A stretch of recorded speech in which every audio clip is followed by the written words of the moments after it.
We gathered here today to take cognizance of the recommendations by Mrs. Nordenmark, EU consultant, mandated for the development of a national child protection strategy and its action plan.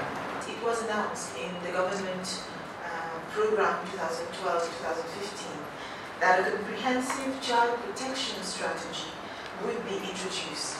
And I'm happy to see that we are reaching at that.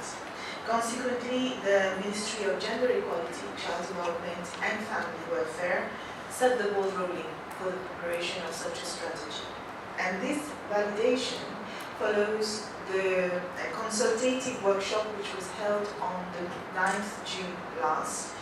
At the very outset, I would like to express my gratitude to the European Union for the financial assistance which has in fact enabled us to realize this much-awaited project. We are recognized the world over as a country which is child-friendly, in fact the most child-friendly country in Africa.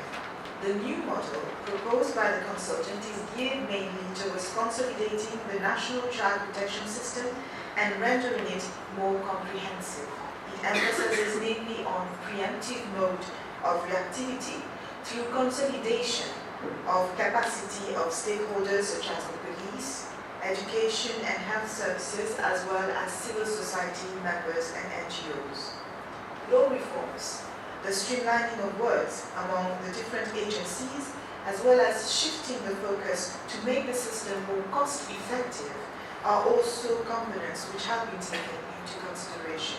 The European Union is founding a team to develop a national child protection strategy in Mauritius and its related action plan.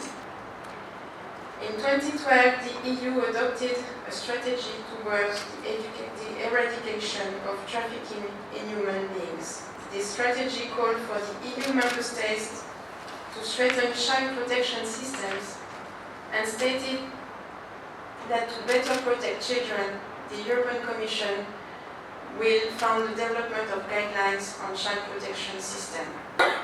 We now look forward to the implementation of the proposed strategy and action plan in the medium term, so that the children in this country can aspire to a violence-free future thanks to the efforts of the Ministry of Gender Equality.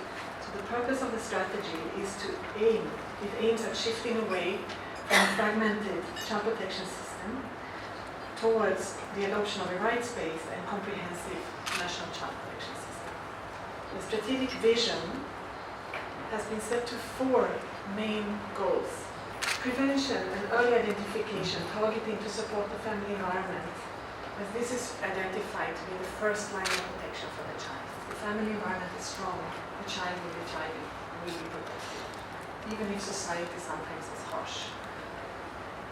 To ensure family rehabilitation with the overall purpose of empowering families in the caregiving role and strengthening their capacity to ensure a protected environment for the child. And finally, to nurture a society and a community practices which are protective of children. The best interest of the child should always be the primary consideration for the child protection system and the services. And we will recognize many of these principles from the convention itself.